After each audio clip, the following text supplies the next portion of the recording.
இயேசு நாமத்தினாலே மீண்டும் இந்த நேற்று நிகழ்ச்சிகளை சந்திப்பதில் மிகுந்த சந்தோஷம். வெனின்சுலா ஏற்பட்டதான நிலநடுக்கம் கிட்டத்தட்ட 40,000 பேர் என்ன ஆனாங்கன்னே தெரியல. 3,000 பேருடைய பாடி தான் வரைக்கும் கிடைச்சிருக்கு. அடுத்து மிகப்பெரியதான ஒரு லேண்ட்ஸ்லைட், அதாவது மண் சரிவு வயநாட்டில் நீங்க அந்த வீடியோஸ் எல்லாம் பாத்தீங்கன்னா மிகவும் மோசமான நிலைமையில இருக்கு. அதை தாண்டி சைனா முழுக்க டொர்னாடோ, மிகப்பெரிய ஃபிளட்ஸ், இந்த மாதிரி ஒரு காரியங்கள்லாம் நடைபெற்று இருக்கு. உலகம் முழுக்க மிகப்பெரியதான பேரழிவுகளுக்குள்ள போய்கொண்டே இருக்கிறது. இதுக்கு நடுவுல கர்த்தர் உங்களை என்னையும் இந்த வாரம் வரைக்கும் ஜீவனோடு கூட வைத்திருக்கிறார். இந்த நன்றி செலுத்தணும் நாம இதை எல்லாத்துக்கும். வாங்க நேற்று வரைக்குள்ள போலாம். முதலாவதா எல்லினோ. இந்த எல்லினோவுடைய தாக்கம் கிட்டத்தட்ட 2,500 பேரு கிட்ட பிரான்ஸ்ல இறந்துட்டாங்க முதல் அலையில மட்டுமே, அதாவது ஜூன் மாசத்துக்குள்ள. இந்த ஜூலை மாசம் அதை விட மோசமாக இருக்கும் அப்படின்னு சொல்லி அது அடுத்த கட்டத்துக்குள்ள போயிட்டு இருக்கு. பிரான்சுடைய ஹாஸ்பிட்டல்ஸ் எல்லாம் மிக மும்முரமாக முன்னெச்சரிக்கை நடவடிக்கைகள் எடுத்துக்கிட்டே இருக்கிறாங்க. பிரான்ஸ் மட்டுமல்ல, உலகளாவிய இந்த எல்லினோவுடைய பாதிப்புகள் வர தொடங்கிருச்சு. மிகப்பெரியதான வெள்ளங்கள் ஒரு பக்கம், மிகப்பெரியதான உஷ்ணம் ஒரு பக்கம். இந்தியாவில மட்டுமே கிட்டத்தட்ட எத்தனையோ மாவட்டங்கள், 200க்கும் மேற்பட்ட மாவட்டங்களுக்கு அலர்ட் கொடுத்திருக்கிறாங்க. அதுல தமிழ்நாட்டுல மட்டுமே 15 மாவட்டங்களுக்கு மேல கொடுத்திருக்கிறாங்க. மிக மோசமான கண்டிஷன்ஸ்ல இருக்குதுன்னு சொல்லி, வறட்சி வரப்போகுது அப்படின்னு சொல்லி கொடுத்திருக்கிறாங்க. இந்த எல்லினோவுடைய தாக்கம் நம்ம ஏற்கனவே சொன்ன மாதிரி தான். இது ஏதோ ஒரு காலநிலை இப்ப ஏற்படக்கூடியது அப்படின்னு நம்ம நினைச்சுக்கிட்டு இருந்தாலும், இது அடுத்த 2027 வரைக்கும் இதை விட மோசமான இடத்துக்கு போகும்னு சொல்லி இப்ப நாசா லேட்டஸ்டா வெளியிட்டதான காரியங்களை கொடுத்திருக்காங்க. உலகளாவே நீங்க நல்லா கவனிச்சு பாத்தீங்கன்னு சொன்னா, உஷ்ணத்தின் அளவு எல்லா நாடுகளிலும், எல்லா நகரங்களிலும் இன்க்ரீஸ் ஆகிட்டே போகுது.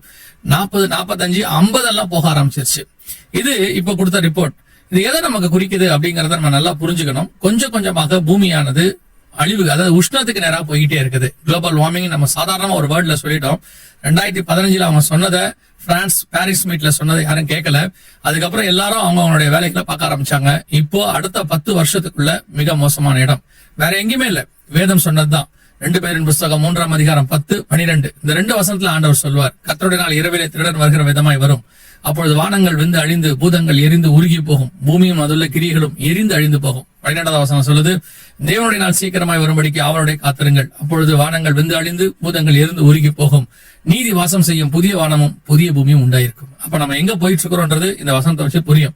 அப்படியே கொஞ்சம் கொஞ்சமா குளோபல் வார்மிங் இன்க்ரீஸ் ஆகி இன்னைக்கு 50ங்கிறது ஒரு சாதாரணமான இடத்துக்கு வந்துருச்சு. 24, 25 தான் சாதாரணமா இருந்தது. இப்ப கூட நீங்க பாத்தீங்கன்னா ரூம் டெம்பரேச்சர் 24 தான் நம்ம சொல்லுவோம். ஆனா 50ங்கிறது டபுள் மடங்கு ஆயிருக்கு. இப்போ உலகம் அதை சகித்துக் கொள்ள தொடங்கிருச்சு. நம்ம வெளிப்படுத்தின விஷயத்தை நீங்க வாசிச்சு பாருங்க. 9 முதல் அந்த 11 அதிகாரங்கள் வரைக்கும் அந்த எக்காலங்கள் ஊதப்படும் போது எல்லாமே உஷ்ணத்தினால ஏற்படக்கூடிய விளைவுகளாக இருக்கும். ஆனா வசனம் சொல்லும், பரலோகத்தின் தேவனை ஜனங்கள் தூஷித்தார்கள்.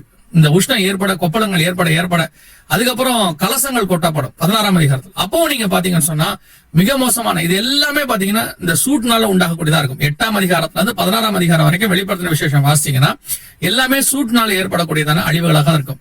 இப்ப நம்ம அதை நோக்கி போயிட்டு இருக்கிறோம். நோவா சொன்னாரு மழை வரப்போகுதுன்னு சொல்லி. இப்ப சொல்றோம் அக்கினி வரப்போகுது. மிக மோசமான ஒரு வானிலை. இன்னும் சொல்ல போனால் வானத்திலிருந்து அக்கினி, பூமியிலிருந்து அக்கினி எல்லாம் ஒரு பக்கம் ரெடியா இருக்கு. இப்ப நீங்க பாத்தீங்கன்னு சொன்னா குளோபல் வார்மிங் நம்ம சொல்றக்கூடிய சோலார் சுனாமி வானத்துல இருந்து வரதுக்கு ரெடியா இருக்கு. கீழே எல்லினோ போன்ற காரியங்கள். இது மட்டும் ஏதோ 1 வருஷம் 2 வருஷத்துல இல்ல, நார்மல் குளோபல் வார்மிங் இன்க்ரீஸ் ஆயிடுச்சு. இது மட்டும் இல்லாம வார், அதனால ஏற்படக்கூடிய குண்டுகள் விளைவுகள், இது இல்லாம எரிமலை வெடிக்கிறது, ரிங் ஆஃப் ஃபயர்னு சொல்லுவாங்க. போய் பாருங்க. எல்லாம் பூமி இந்த நிமிஷமே நியாய தீர்ப்புக்கான கர்த்தர் சொன்ன இடத்துலதான் ரெடியாக தான் இருக்கிறது. இவைகளுக்கு நடுவுல கர்த்தர் நம்ம கிருபையா காப்பாத்துறார். நோவா அன்னைக்கு சொன்னாரு, நீதியை பிரசங்கித்தவனாகிய நோவா ஆயத்தப்படுங்க, காலம் வருகிறது அப்படின்னு சொன்னார். ஆனா ஜனங்கள் கீழ்ப்படியாமல் போனார்கள். மத்திய சொல்லுது, உணர்வு இல்லாமல் இருந்தார்கள். இன்னைக்கும் ஜனங்களுக்கு உணர்வு இல்லை. இவ்வளோ உஷ்ணம், இவ்வளவு காரியங்கள் உலகளாவிய ஒரு ஐரோப்பா நாட்டுக்குள்ள நடக்குது. உலகத்தினுடைய சொர்க்கம்னு சொல்லுவாங்க. அப்படிப்பட்ட இடம் தான் ஐரோப்பா. அங்கேயே இப்படி எரிய தொடங்கி இருக்குது. இன்னும் உணர்வு வரலன்னா கடைசி காலம், மனம் திரும்புங்கள், பரலோக ராஜ்யம் சமீபமாக இருக்கிறது. நம்ம அடுத்த இஸ்ரேல் ஈரானுடைய இந்த வார் கான்ஃபிளிக்ட் பார்க்க போறோம்.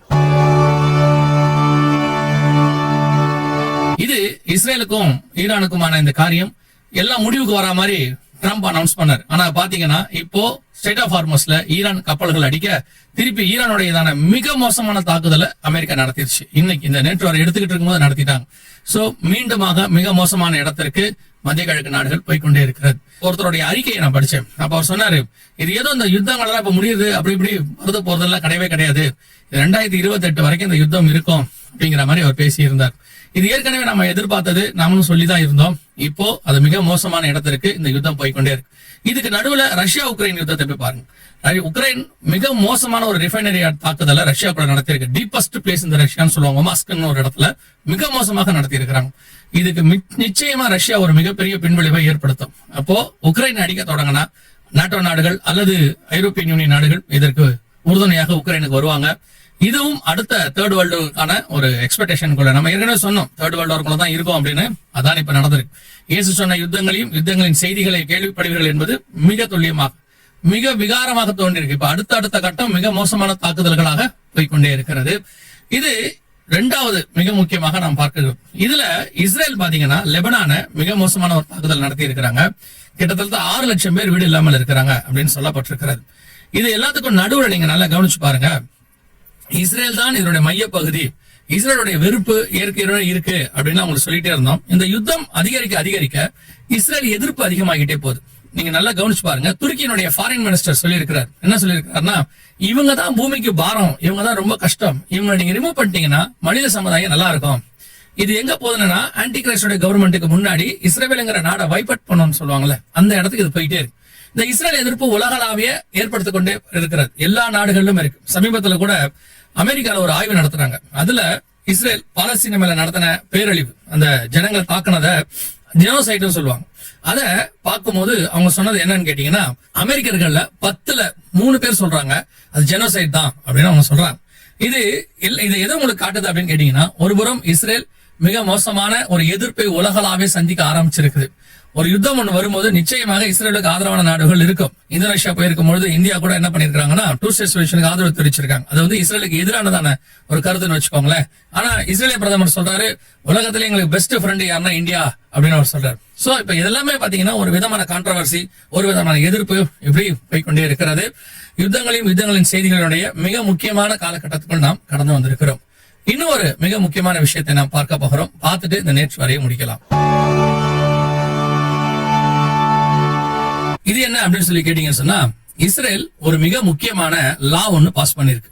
என்ன அப்படின்னு கேட்டா, ஹோலி சைட்ல இருந்து, அதாவது எருசலேம்ல இருக்கக்கூடியதான அந்த பகுதியிலிருந்து எல்லா கிறிஸ்தவர்களையும் வெளியேற்றக்கூடியதான ஒரு காரியம். இதை நம்ம ஏற்கனவே ஒரு நேற்று வரையில இப்படி நடக்க வாய்ப்பு இருக்கிறதுன்னு சொன்னோம். ஏன் அப்படின்னு கேட்டீங்கன்னா, அவங்க ஏற்கனவே அங்க போயிட்டு அந்த வழிபாடு நடத்துவதற்கு, அவங்க ரம்ஜான் டயத்துல வழிபாடு நடத்துவதற்கு அவங்க தடை பண்ணாங்க. அது மட்டும் இல்லாதபடிக்கு இந்த ஈஸ்டர் நேரத்துல, ஏப்ரல் அந்த காலகட்டத்துல, மார்ச் ஏப்ரல்ல அங்க ஆராதனை நடத்த போனதான அங்க கார்டினல்ஸ் அவங்களையும் தடுத்து நிறுத்துறாங்க. பிஷப்ஸ் யாரையும் விட மாட்டேன்னு சொன்னாங்க.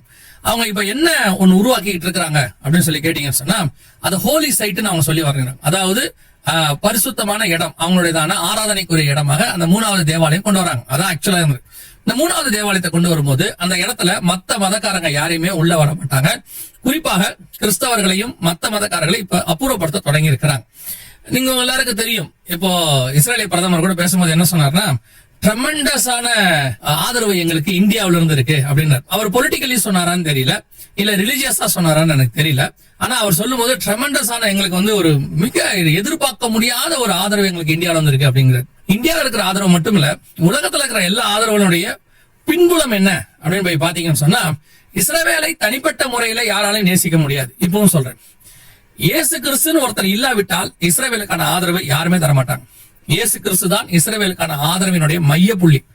நான் இயேசு இல்லாம நான் இப்போ சொல்றேன், ஒரு மனுஷன் இயேசுவை ஏத்துக்காம இஸ்ரவேலை நேசிக்கவே முடியாது. இன்னைக்கு அவங்க வந்து கிறிஸ்தவர்கள் அங்கிருந்து வெளியேற்றுறாங்க அப்படின்றாங்க. அது எதிர்பார்த்த ஒண்ணுதான். அவர்கள் ஒரு நாள் இதற்கான காரியத்தை அவர்கள் சந்திக்க வேண்டி வரும். என்னன்னா, ஆன்டி கிரைஸ்டோடைய காரியம் உள்ள வரும்பொழுது அவர்களுக்கு அங்க ஜெபிக்க ஆள் இருக்க மாட்டாங்க. அவர்கள் 3.5 வருஷம் மிக மோசமான மகா உபத்திரவ காலத்தை அவர்கள் சந்திக்கிற காலம் ஒன்று வரப்போகிறது. இப்போ இதுல என்ன நம்ம தெரிஞ்சு கொள்ள வேண்டிய மிக முக்கியமான விஷயம் என்னன்னா, இவங்க இதை அப்புறப்படுத்துறதுக்கான நோக்கம் ஹோலி சைட் அப்படின்னு அவங்க சொல்றாங்க. ஹோலி சைட்னா அப்ப ஹோலி டெம்பிள் அவங்களுக்கு நாங்க வரணும். அவங்களுக்கு, நமக்கு இல்ல. இப்பயும் சொல்றேன், அந்த தேவாலயத்துக்கும் நமக்கும் எந்த சம்பந்தமும் இல்லை. அது அடையாளம் மட்டுமே நமக்கு கடைசி காலத்துக்கு. அந்த தேவாலயத்தில் நம்ம ஆராதனை செய்ய போறதில்ல. அந்த தேவாலயத்தினுடைய முறைமைகள் நமக்கு கிடையாது. நியாயபரமான முடிவுக்கு வந்துருச்சு. நம்மை பொறுத்த வரைக்கும் அது வந்து கடைசி காலத்துக்கான அடையாளம். இப்ப நாம பார்க்கும் பொழுது அவர்கள் அங்க இருக்கிறவங்க எல்லாம் ரிமூவ் பண்றாங்க. அதோட நோக்கம் என்ன அப்படின்னு கேட்டீங்கன்னா, 3வது தேவாலயம் வரப்போது நாங்க கன்ஸ்ட்ரக்ட் பண்ண போறோம்னு அர்த்தம். கொஞ்சம் கொஞ்சமா இவங்க ஆல்ரெடி ப்ரீ பிளான் தான். எப்பவுமே இஸ்ரேல் வந்து ஒரு ப்ரீ பிளானா தான் பண்ணும். இப்ப அங்க இருக்கிற எல்லா மத்த மதக்காரங்களையும் அவங்க ரிமூவ் பண்றாங்கன்னா என்ன அர்த்தம் அப்படின்னா, வெறும் ஜூடாயிசம் அங்க ஃபார்ம் ஆக போகுது, யூத மார்க்கம் ஃபார்ம் ஆக போகுது, அதனுடைய அடையாளமாக தேவாலயம் வரப்போகுது, அதுக்கு முன் அடையாளமாக பலிபீடம் வரணும். சோ அதுக்கு முன்னாடி அங்க இருக்கக்கூடிய வழிபாடு தலத்தை அவங்க ரிமூவ் பண்ணுவாங்க. இதைத்தான் நம்ம ரொம்ப காலமா சொல்லிட்டே இருக்கிறோம். அவங்களுடைய பிளானை இப்ப இன்சிஸ்ட் பண்ண ஆரம்பிச்சிட்டாங்க. சோ இது எல்லாம் எங்க போகுது, நமக்கு எங்க போகுது அப்படின்னு சொல்லி கேட்டீங்கன்னா, இவைகள் சம்பவிக்க தொடங்கும் போது நம்முடைய மீட்பு சமீபமாக இருக்கிறது என்று ஆண்டவர் சொன்னார். மீண்டும் ஆண்டவராக இயேசு கிறிஸ்துடைய 2ஆம் வருகை, அதாவது சபை எடுத்துக்கொள்ளப்படுதல், நாம் ரகசிய வருகைன்னு கூட சொல்லிக்கலாம், அது வரப்போகிற காலம் சமீபமாயிற்று. இனி காலம் செல்லாது.